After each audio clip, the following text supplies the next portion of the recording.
Hey YouTube, James from the Wyvern Watch here, and here with another deck profile. This is the second of today. I've done my dual avatars earlier today, and I thought while we're talking about decks with tokens, why not do my Generaider deck profile as well? And honestly, when I pull this deck out of the box and start looking through the cards again, honestly, they're so good, this deck, and honestly, the look of them is absolutely amazing. It's got its own token like the profile I've just done with dual avatars, which is really nice. And of course, it's got some newer support, which you can see in front of you. So I've updated my list, managed to get the cards together.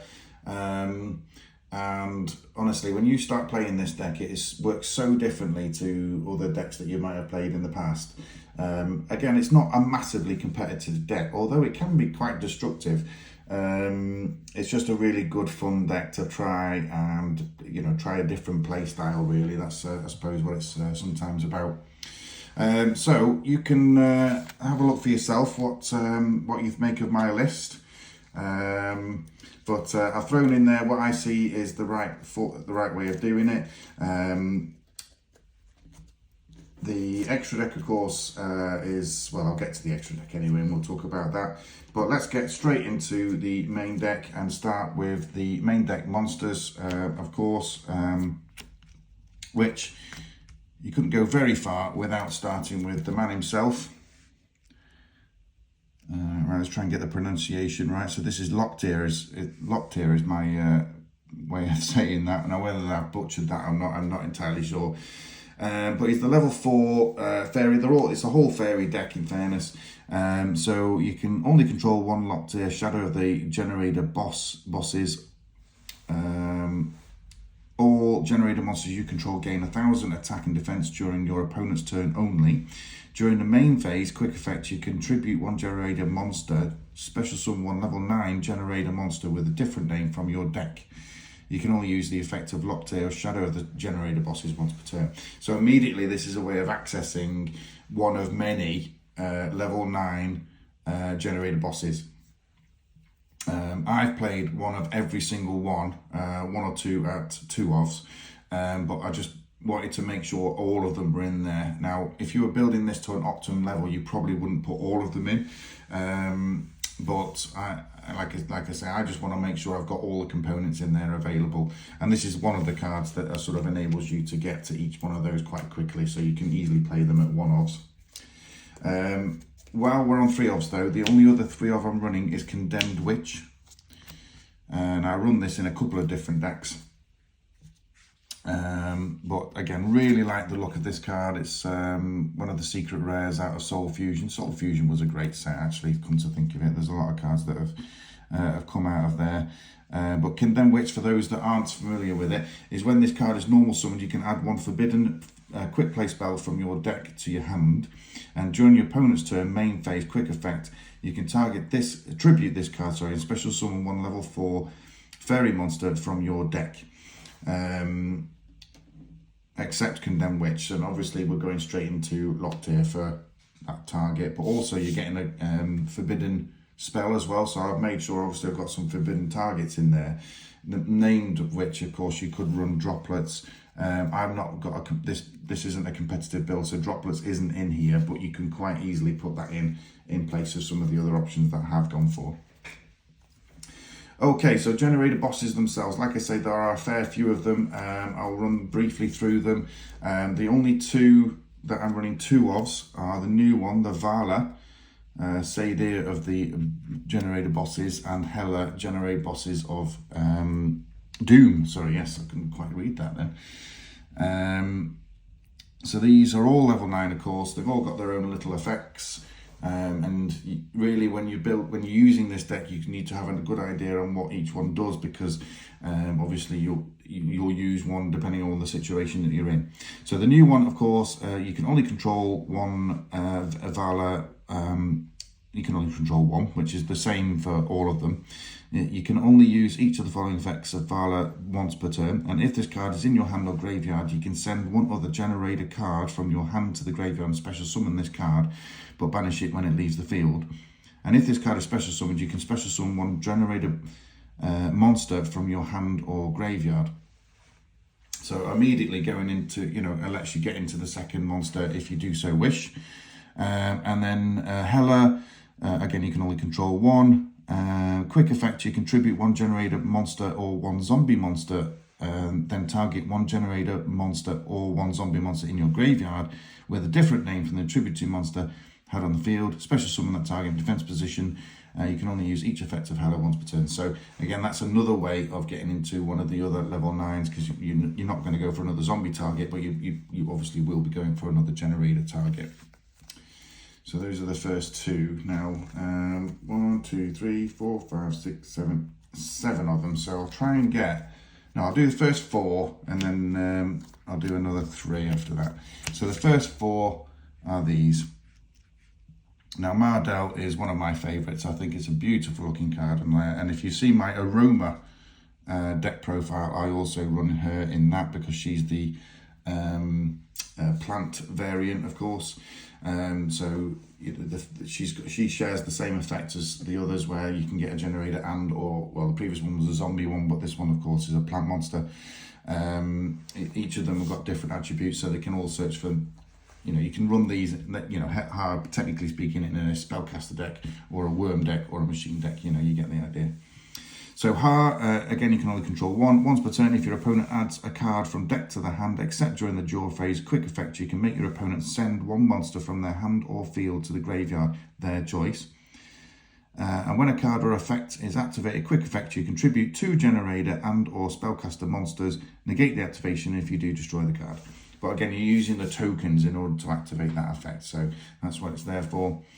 You can only control one Mardell, and if this card is normal or special summon, you can add 1 generator card or a plant monster from your deck to your hand, and you can only use one effect once per turn.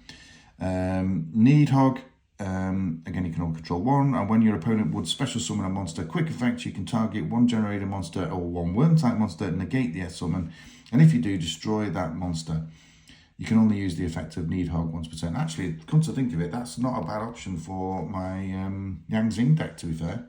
They're all worm types and they can benefit from being destroyed. Might have to think about that one. Dovelgus or Duvelgus, something like that. Again, you can only control 1. Quick effect, you contribute any number of generator monsters and or machine monsters, special summon from your hand in defense position exactly that many generator monsters and or machine monsters, all with different names from each other and from the attributed monsters. You can only use each effect of Duvelgus once per turn. So again, I'm just utilising the the tokens there as well. And then the last 3, you got Frody, Utgarda, and Naglfar, yeah. Or Naglfar, one or the other. Again, you can only control 1. Quick effect, you contribute any number of generator monsters and or warrior monsters, then target any that many monsters on the field, destroy them. Your opponent can draw cards equal to the number of monsters destroyed on their field. You can only use that once per turn, so a bit of a downside on that one. So Utgarda, quick effect, contribute 2 generator monsters and or rock monsters, then target 1 card on the field, banish it. That's a nice little effect, to be fair. And then the last one, if a card you control would be destroyed by battle or card effect, you can destroy 1 generator monster or 1 beast warrior monster from you control instead. Again, just a little bit of protection, but this guy's got the 3100 attack power as well, so bear that in mind. So those are the generator bosses themselves. Only one monster left, which is this one, Trias. You're probably fairly familiar with this one, but I'll run through it anyway. So during the main phase, if this card in your hand or graveyard, quick effect, you can, if this card is in your hand, so you contribute up to 3 fairy monsters, special summon this card, but banish it when it leaves the field. Then you can apply the following effects in sequence, depending on the number of attributed monsters. 2+, destroy 1 card your opponent controls. 3, draw 2 cards. But all the tokens, of course, are fairies, so that's why that's on the field as well, available to the deck as well. Now, this next card is one of the main reasons why I actually decided to put Generaider together. It's just, you know, I'm a lover of artwork, and I probably mention it in every single video. But we're going into the spells now, of course. Generaider boss stage. Now this basically is the way the deck works, and if your opponent is aware of that, they're going to be first to get rid of this card. So you need to be wary of that. But Generator boss stage, once per turn, if a card is added from the main deck to the opponent's hand, except during the damage step, you can special summon one Generator monster from your deck in defense position. And if you special summon a Generator monster during your opponent's turn, except during the damage step, you can special summon as many Generator tokens, Fairy Light, level 4, attack 1500, defense 1500 as possible in attack position, but destroy them during the end phase, even if this card leaves the field. So what you'll notice there is once per turn, not once per your turn, or you can activate it in the opponent's turn as well. And if a card is added from the main deck to the opponent's hand, i.e. during the draw phase, that's when it becomes most potent, because you can activate this in the opponent's draw phase and special summon all the tokens, and then use your spell and traps to sort of take advantage of that, or indeed the monster that's on the field at the time. So that's why the deck's so potent, and if the opponent's not expecting it, then it can damage them quite a lot. The second 3 of is Generator boss quest. Again, we're playing this one at 3. Reveal one Generator monster in your hand, and if you do, add up to 2 Generator spell or traps with different names from each other from your deck to your hand.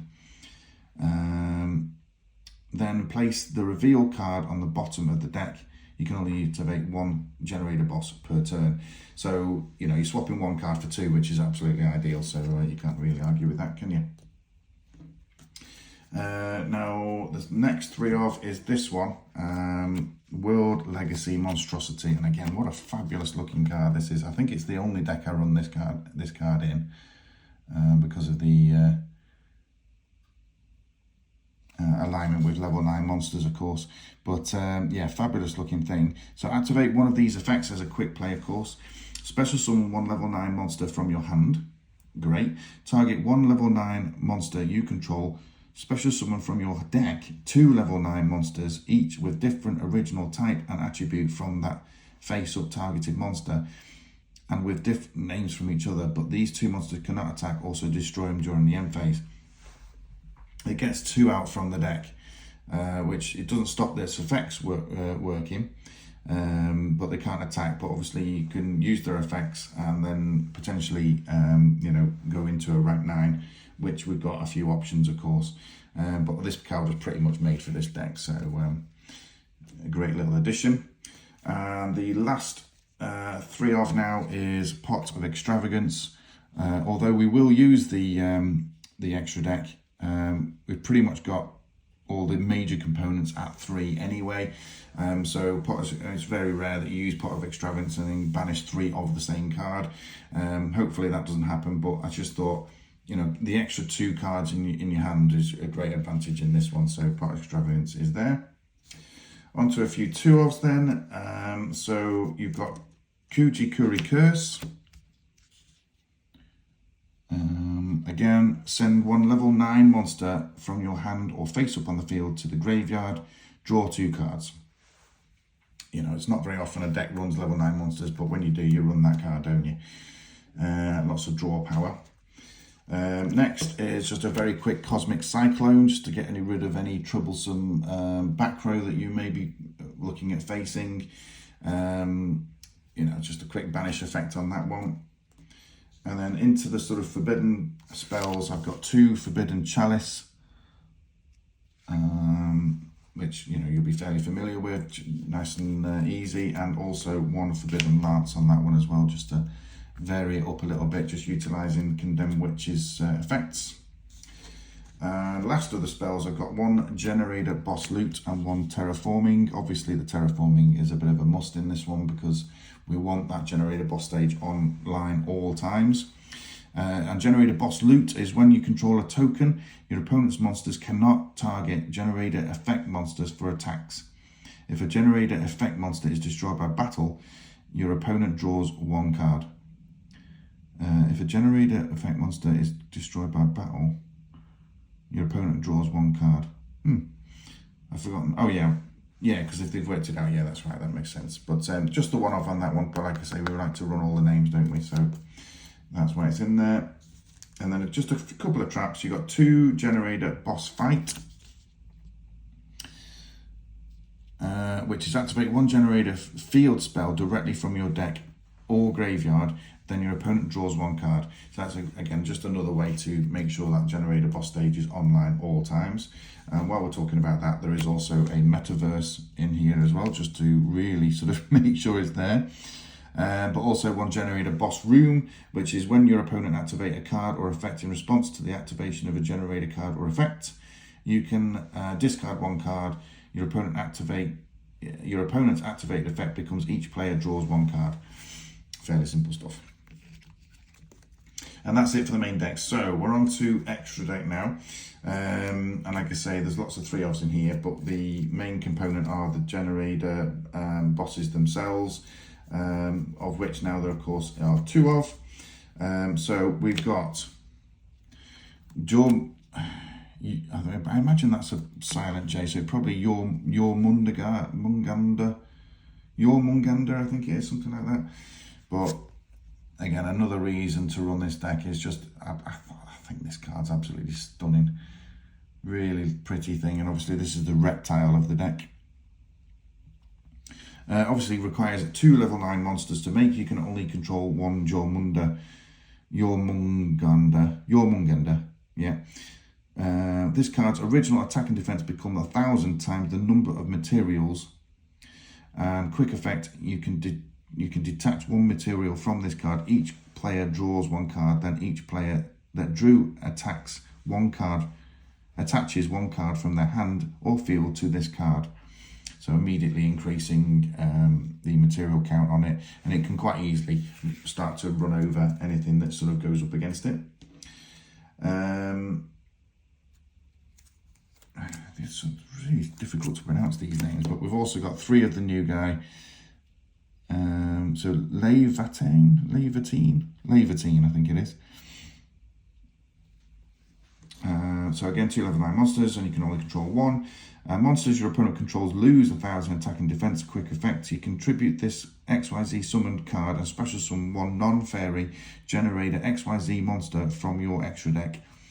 Then you can attach cards from any field and or graveyards to that special summoned monster as material up to the number of materials on this card had. So you go into this first, and then obviously use its materials to boost up your Munganda. I assume I'm pronouncing that incorrectly, but you get the point. So those are the 2 working cohesively there and working together. And then there's just other options here. Now you can put in whatever you want, of course, but I've gone for 2 Phantom Fortress. In fact, we'll try and get these on. So 2 Phantom Fortress Enterblanthean for the name. I'm absolutely butchering this today, absolutely. I've got 1 for 9 Lives Cat. You know, obviously these are all rank 9s, aren't they? So it's just useful to have these available to you at least. Infinitrack Earth Slicer, Sacred Beast Hyperiton, and number 92 Heart Earth Dragon, which actually we've got in the Ultimate Rare First Edition, which is really pretty. Don't go into it an awful lot, I wouldn't have thought. And also 1 Divine Arsenal AA Zeus, because obviously we are going to go into these guys. They're going to make the attack, and then of course we can go into the Zeus if we do so wish. I'll just put those up there for 1 little sec, because I've also got just the last 2 in the extra deck is 2 World Gears of theologically. Honestly, this is a challenging deck to pronounce the names on.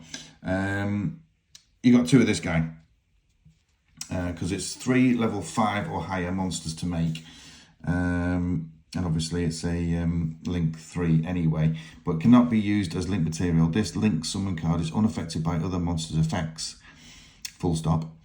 And you can only use the following effects once per turn. So during your main phase, if you control this card that was linked summon using 3 monsters that had 3 different types and attributes on the field, you can destroy all other cards on the field.